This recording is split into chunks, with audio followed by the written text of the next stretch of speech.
बिस्मिल्लाहिर्रहमानिर्रहीम। आज जो है फिर शुरू कर रहे हैं हम article 2.6 solving system of linear equations.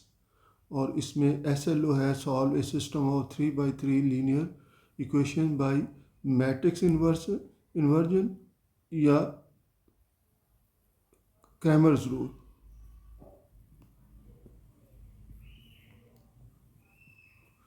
तो लास्ट लेक्चर में हमने क्रैमर रूल पढ़ा था कि किस तरह से क्रैमर रूल की मदद से system of 3 non homogeneous linear equations को सॉल्व कर सकते हैं। आज हम जो है क्वेश्चन नंबर 5 हल करेंगे, जिसमें देखेंगे कि मैट्रिक्स इन्वर्जन मेथड से जो है इन इक्वेशंस को कैसे सॉल्व किया जा सकता है। तो पहली इक्वेशन है 5x plus 3y plus z equals to 6 और 2x plus 7y plus 3z this is equals to 19 और x plus 2y plus 4z this is equals to 25। तो इसको भी जो है हम मुख्तलिफ जो है स्टेप्स में मैं इसको तब्दील कर लेता हूँ। पहला स्टेप ये है कि इसको मैट्रिक्स फॉर्म में लिखते हैं। इन मैट्रिक्स फॉर्म, तो मैट्रिक्स फॉर्म में सबसे पहले आएगा मैट्रिक्स ऑफ कोएफिशिएंट्स। तो इसके कोएफिशिएंट्स लिखेंगे 5, 3, 1। z का कोएफिशिएंट 1 होगा। अगर कोई वेरिएबल इसमें ना आ रहा हो तो उसका कोएफिशिएंट 0 लिखा जाएगा। जैसे अगर 3y ना होता, ये सिर्फ 5x प्लस z होता तो 5, 0 और 1 लिखा जाता। ऐसे इसमें जो है 2, 7 एंड 3, 1, 2 एंड 4। और फिर मैट्रिक्स ऑफ वेरिएबल्स आएगा x, y, z and this is equals to 6, 19, 25।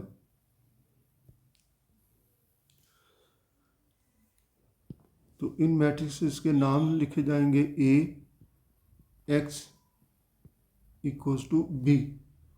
अब अगर इससे जो है हम x की वैल्यू मालूम करेंगे तो x will be equals to A inverse B के इक्वल आएगा। और यहाँ पर स्टूडेंट्स आपने ये एक बात याद रखनी है कि अगर A जो है x की लेफ़्ट साइड पे तो A इन्वर्स भी लेफ़्ट साइड पे ही रहेगा। और अगर ये x A होता तो A जो है राइट साइड पे आ जाता, तो फिर दूसरी तरफ जो है B की राइट साइड पे A इन्वर्स लिखा जाता। अगर आपने इसमें तरतीब चेंज कर दी तो ये गलती हो जाएगी और ये मुमकिन नहीं है इसका जो है। तो इस चीज़ का ख्याल रखना है कि A जिस तरफ हो उसी तरफ रहना चाहिए। लेफ़्ट साइड पे है तो A इन्वर्स भी लेफ़्ट साइड पे ही रहना चाहिए। अब A इन्वर्स किसके इक्वल होता है? 1/A determinant into adjoint A के, और इसको फिर मल्टीप्लाई किया जाना है B के साथ जो है। इसको कह देते हैं इक्वेशन 1। और अब इसके जो है सॉल्यूशन के एग्जिस्ट करने की कंडीशन ये है कि A should be non zero. अगर A 0 के इक्वल हो तो हम कहेंगे कि इसका यूनिक सॉल्यूशन जो है वो एग्जिस्ट नहीं करता, और हम जो है यहाँ पर इसका यूनिक सॉल्यूशन मालूम करेंगे। तो अब दूसरा स्टेप ये है कि हम A डिटर्मिनेंट मालूम कर लेते हैं ताकि हमें मालूम हो कि हमने इसको आगे सॉल्व करना है कि सॉल्व नहीं करना। तो इसमें मैट्रिक्स का डिटर्मिनेंट 5, 3, 1, 2, 7, 3, 1, 2, 4। इसको एक्सपेंड कर देते हैं, एक्सपेंड करते हैं।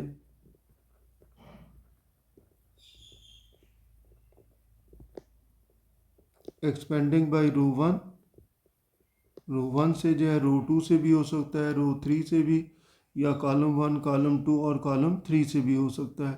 तो अब इसके मुताबिक जो है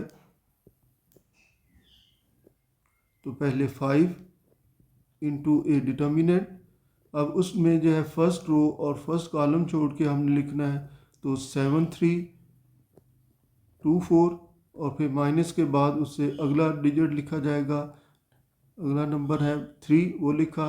अब इसकी फर्स्ट रो और सेकंड कॉलम छोड़ के लिखेंगे तो 2 1 एंड 3 4 और फिर प्लस के बाद उससे अगला नंबर 1 है वो लिखेंगे। और अब इसमें फर्स्ट रो और थर्ड कॉलम छोड़ के लिखेंगे तो 2 1 एंड 7 2,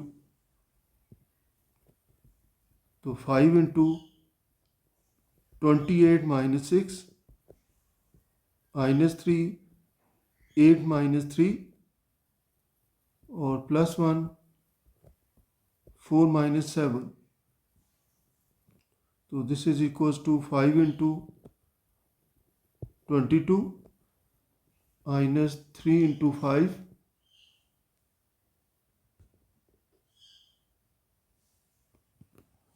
तो डियर स्टूडेंट ये इस इक्वेशन को लिखने में जो है गलती हुई, यहाँ पर 7 नहीं आना, यहाँ 7 नहीं है बल्कि सिर्फ y है, तो उसका कोएफिशिएंट 1 आएगा। और अब अगर इसको जो हम यहाँ पर लिखेंगे तो ये 1 होगा, तो जहाँ जहाँ 7 है उसकी जगह 1 लिखा जाएगा, ये 1। तो अब इसको जो है कैलकुलेट करें तो ये 4 माइनस 6 और ये यही रहेगा, और इसको लिखेंगे तो ये 4 माइनस 1 आएगा। तो ऐसे जो है इसमें तब्दीली होगी, तो 5 इंटू माइनस 2 और माइनस 3 इंटू 5 प्लस 1 इंटू 3, तो ये minus 10 minus 15 and plus 3 minus 25 plus 3, this is equals to minus 2 minus 22 and this is not equal to 0, और ये वैल्यू जो है 0 के इक्वल नहीं है। तो देयरफॉर सॉल्यूशन एग्जिस्ट जो है, देयरफॉर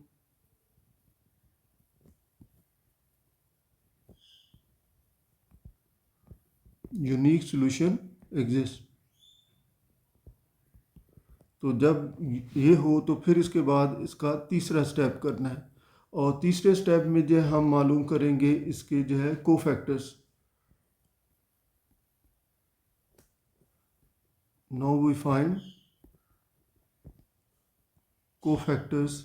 ये हम पहले जो है पहली एक्सरसाइज में पढ़ चुके हैं कि मैट्रिक्स का इन्वर्स कैसे मालूम करते हैं, उसके लिए एडजॉइंट मालूम करना है, और एडजॉइंट मालूम करने के लिए कोफैक्टर चाहिए होंगे, और हर एलिमेंट का अलग अलग कोफैक्टर होगा।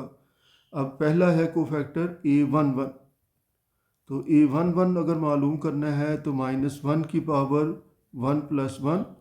तो पिछली एक्सरसाइज से जो है इसका लेक्चर देख लें, जिसको जो है ये चीज़ें नहीं पता जो है कि कोफैक्टर कैसे मालूम करते हैं।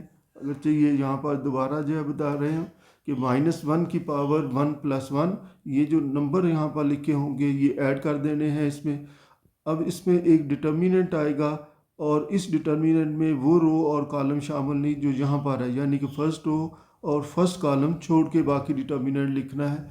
तो इसका फर्स्ट रो और फर्स्ट कॉलम छोड़ेंगे तो बचेगा 1 2 एंड 3 4। तो अब ये -1 की पावर 2, 4 - 6, -1 की पावर 2 + 1 होगा, और ये -2 and this is equals to -2 आ जाएगा। फिर इसके बाद A12 -1 की पावर 1 + 2 इंटू ए डिटर्मिनेंट आएगा। तो अब इसमें फर्स्ट रो और सेकंड कॉलम छोड़नी है, तो ये फर्स्ट रो और सेकंड कॉलम छोड़ेंगे तो बाकी बचेगा 2 1 एंड 3 4।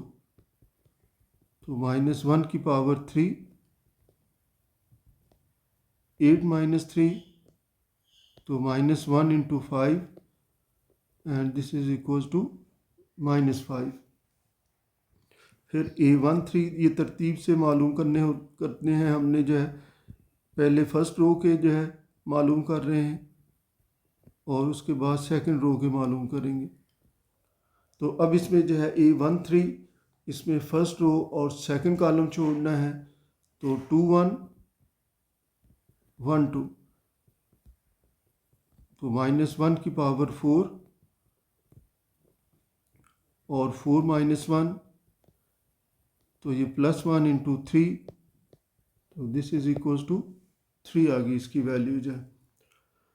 तो एक बात याद रखें कि जिस एलिमेंट का हम कोफैक्टर मालूम कर रहे हैं वो यहाँ पर नहीं लिखा जा रहा है, बल्कि उसकी रो और उसका कॉलम जो है वो छोड़ देते हैं। अब इसके बाद सेकंड रो के मालूम करने हैं। A21 -1 की पावर 2 + 1 इंटू ए डिटर्मिनेंट। तो अब इसकी जो है सेकंड रो और फर्स्ट कॉलम छोड़ देना है। ये सेकंड रो और फर्स्ट कॉलम छोड़ेंगे, बाकी बचेगा 3 1 2 4। तो वो यहाँ पर लिखते हैं 3 1 और 2 4। अब इसको इवेल्युएट करें, -1 की पावर 3, तो 12 - 2 -1 into 10, this is equals to -10। फिर A22 -1 की पावर 2 + 2 इंटू ए डिटर्मिनेंट जो है। अब सेकंड रो और सेकंड कॉलम छोड़ के लिखना है।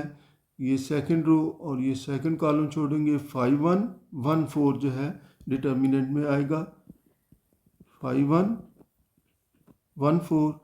तो दिस इज इक्वल्स टू -1 की पावर 4 इंटू 20 -1, तो +1 into 19, this is equals to 19 जो। फिर इसके बाद A23, तो -1 की पावर 2 + 3, और अब इसमें जो है सेकंड रो और थर्ड कॉलम छोड़ के लिखेंगे।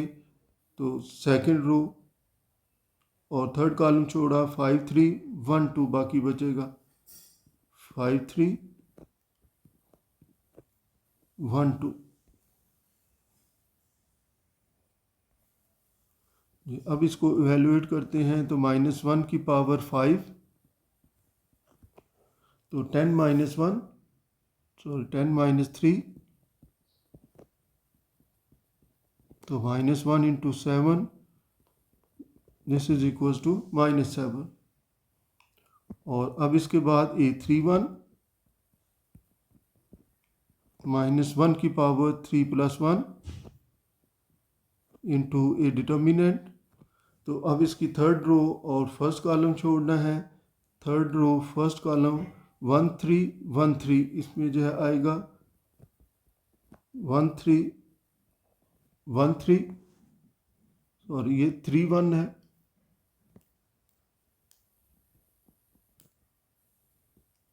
और ये 1 3, ये जोड़ा तो 3 1 और 1 3 इसमें आएगा। अब इसको वैल्यूएट कर लेते हैं। -1 की पावर 4, 9 -1, तो +1 into 8, this is equal to 8। A32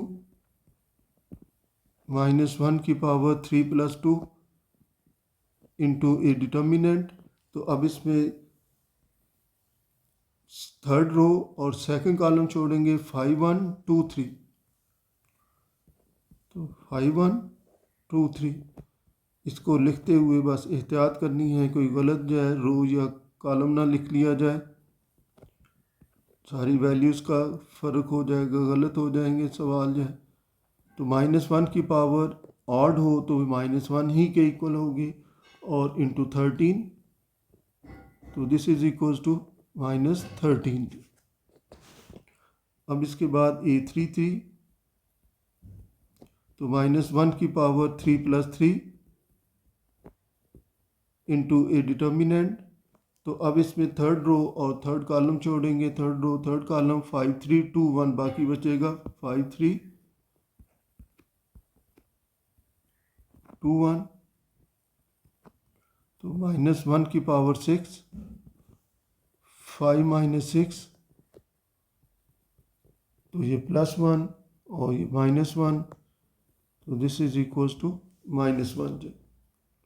तो अब ये सारे कोफैक्टर्स हमने मालूम कर लिए। अब इसके बाद इससे अगला जो है स्टेप, फोर्थ स्टेप होगा, जिसमें हम मालूम करेंगे एडजॉइंट।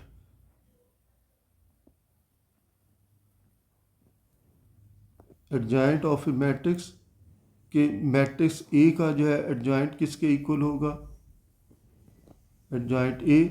तो ये इक्वल होता है matrix of cofactors, matrix of cofactors, और इसका ट्रांसपोज होता है।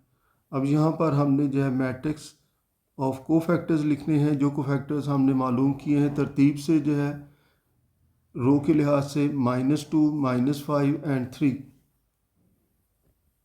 -2, -5 एंड 3। और सेकंड रो के हैं -10, 19 एंड -7, -10, 19 एंड -7।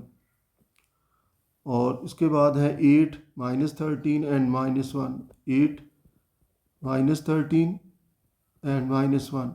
और इसका ट्रांसपोज मालूम करना है। तो अब इसका ट्रांसपोज हम जो है करके लिखते हैं, यानी कि इसकी रोज़ और कॉलम्स को इंटरचेंज कर दिया जाएगा। फर्स्ट रो को फर्स्ट कॉलम बनाना है, -2, -5 एंड 3, -10, 19 एंड -7, 8, -13 एंड -1। तो ये मैट्रिक्स ऑफ कोफैक्टर्स आ गया। तो अब जो है ये तमाम वैल्यूज़ हमने जो है ये इक्वेशन 1 में रिप्लेस कर देनी है, जिसमें ए डिटर्मिनेंट जो हमने मालूम किया -22, एडजॉइंट ए जो अभी मालूम किया है, और ये मैट्रिक्स बी है 6, 19 और 25 वाला जो है। तो इसमें हम पुट कर देंगे ये वैल्यू। ये इसका जो है फिफ्थ स्टेप होगा, put the values in equation 1। Equation 1 में जब पुट करेंगे तो x will be equals to 1 over A determinant, ये मैं दोबारा लिख रहा हूँ equation, adjoint A into B. तो ए डिटर्मिनेंट -22 हमने मालूम किया, एडजॉइंट ये मालूम कर लिया ऊपर जो है। तो -2, -10 एंड 8, -5, 19 एंड -13 और 3, -7 एंड -1। और फिर मैट्रिक्स बी इसमें जो है जो कोएफिशिएंट्स थे 6, 19 एंड 25। अब इनको जो है आपस में मल्टीप्लाई करना है। ये दो मैट्रिसेस हैं जो मल्टीप्लाई होंगे आपस में जो है, और उनको मल्टीप्लाई करके हम देखते हैं कि ये किसके इक्वल बनती है वैल्यू। तो -2 इंटू 6 -12, -10 इंटू 19 -190, और 8 इंटू 25 200। फिर इसी तरह से सेकंड रो को मल्टीप्लाई करेंगे तो ये -30 प्लस 19 को 19 से मल्टीप्लाई करें तो 361, और फिर प्लस -13 को 25 से मल्टीप्लाई करें तो ये -325 के इक्वल होगा, सॉरी -325 के इक्वल। और इसी तरह से इसको मल्टीप्लाई करें 3 इंटू 6 18, -7 इंटू 19 जो है -133, और -1 इंटू 25 -25। अब इनको ऐड कर दिया जाए तो ये 200, ये +10 और ये -2, और इसी तरह से जो है ये 65, ये 25 और +10 35 और 36 और +36 एंड -30, तो दिस इज़ इक्वल्स टू 6। और ऐसे ही जो है ये इसमें से जो है माइनस, और ये -7 होंगे और -7 इसमें ऐड होंगे तो 140 के इक्वल जो है इसकी वैल्यू बनेगी। अब हर नंबर को जो है डिवाइड कर देना है -22 के साथ। -2 डिवाइडेड बाई -22, 6 डिवाइडेड बाई -22 और -140 डिवाइडेड बाई -22। एक मैट्रिक्स को जब किसी नंबर से डिवाइड किया जाता है तो मैट्रिक्स का हर एलिमेंट उससे डिवाइड हो जाता है। तो इसको डिवाइड करेंगे तो ये 1/11, और इसको जो है सिंप्लीफाई करके लिखेंगे तो -3/11, और इसको सिंप्लीफाई करके लिखेंगे तो ये 70/11 के इक्वल आ गया। तो this implies that matrix X, और X मैट्रिक्स हमने शुरू में जो है किस मैट्रिक्स को नाम दिया था, ये मैट्रिक्स ऑफ वेरिएबल XYZ वाला जो मैट्रिक्स है इसका नाम X था। तो अब यहाँ पर इसको जो है लिख लें X, Y और Z, and this is equals to 1/11 -3/11 and 70/11 के इक्वल इसकी वैल्यू आ गई। और इनकी वैल्यूज़ अगर हम अलग अलग करें तो this implies that x equals to 1/11, y equals to -3/11 and z equals to 70/11 के इक्वल आ गई इसकी वैल्यू जो है। तो ये इसका जो है इन्वर्जन मेथड से जो है सॉल्यूशन आ गया। दोबारा से जो है मैं जल्दी से दोहरा देता हूँ कि ये सबसे पहले स्टेप में इसको मैट्रिक्स फॉर्म में लिख देते हैं। पहले मैट्रिक्स ऑफ कोएफिशिएंट, फिर मैट्रिक्स ऑफ वेरिएबल और मैट्रिक्स ऑफ कांस्टेंट्स। इसका नाम AXB लिखा, और इससे जब x की वैल्यू लिखेंगे तो दूसरी a को दूसरी साइड पे जो है शिफ्ट करना पड़ेगा। तो मैट्रिक्स को जब दूसरी साइड पे शिफ्ट करते हैं उसको उसी साइड पे रहने देते हैं जिस साइड पे वो पहले है। x की लेफ़्ट साइड पे है तो ये b की भी लेफ़्ट साइड पे ही रहेगा। और a इन्वर्स हमें मालूम था कि 1/a determinant into adjoint a के इक्वल होता है इंटू b। तो अब इसके मुताबिक जो है पहले अगले स्टेप में a डिटर्मिनेंट मालूम किया तो ये -22 आ गया। और दूसरे स्टेप में एडजॉइंट a मालूम करने के लिए हमें कोफैक्टर्स की ज़रूरत थी। तो ये कोफैक्टर जो है इसके तीसरे स्टेप में हमने पहले फर्स्ट रो के कोफैक्टर भी मालूम किए, फिर सेकंड रो के, और उसके बाद थर्ड रो के जो है कोफैक्टर्स मालूम किए, और इनकी मदद से एडजॉइंट a मालूम किया। एडजॉइंट a इक्वल होता है मैट्रिक्स ऑफ कोफैक्टर्स और उसका ट्रांसपोज है। तो ये मैट्रिक्स ऑफ कोफैक्टर्स मैंने तरतीब से लिखे, इसका ट्रांसपोज जब ट्रांसपोज किया है तो रो को कॉलम बना दिया, फर्स्ट रो को फर्स्ट कॉलम, सेकंड रो को सेकंड कॉलम, थर्ड रो को थर्ड कॉलम बना के लिख दिया। अब फिर ये तमाम वैल्यूज़ इक्वेशन 1 में रिप्लेस कर दी, और ये इक्वेशन 1 मैंने दोबारा से लिख दी है। तो इसमें जो है a डिटर्मिनेंट की वैल्यू -22, एडजॉइंट a की वैल्यू जो ऊपर जो है ये मालूम की थी वो लिख दी यहाँ पर, और b जो है ये मैट्रिक्स ऑफ कांस्टेंट इसमें लिखा।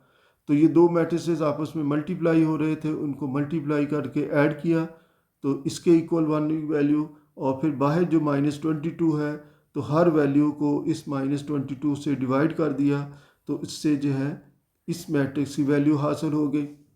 अब ये वैल्यू चूँकि मैट्रिक्स x की थी, और मैट्रिक्स x हमें जो है शुरू में नाम दिया था, शुरू में हमने इस मैट्रिक्स को नाम दिया था XYZ को जो है। तो अब इसकी वैल्यूज़ जो है इसमें रिप्लेस कर दी, तो XYZ के इक्वल, तो ये वैल्यू इधर आ गई। तो अब इसके मुताबिक x इक्वल्स टू 1/11 है, y इक्वल्स टू -3/11 है, एंड z इक्वल्स टू 70/11 के इक्वल आया। तो इससे जो है ये इसका मुकम्मल सॉल्यूशन हो गया। इस सॉल्यूशन को चेक किया जा सकता है क्या ये ठीक है कि नहीं। ये तीनों वैल्यूज़ इक्वेशन 1, 2 या 3 जो गिवन इक्वेशंस हैं इनमें से किसी एक में भी रिप्लेस किया जाए, ये तीनों में से किसी एक में भी अगर आप इसको रिप्लेस करें तो left hand side right hand side के इक्वल आनी चाहिए। अगर left hand side right hand side के इक्वल आ जाएगी तो इससे कंफर्म हो जाएगा कि ये वाकई ही इसका रिक्वायर्ड सॉल्यूशन है।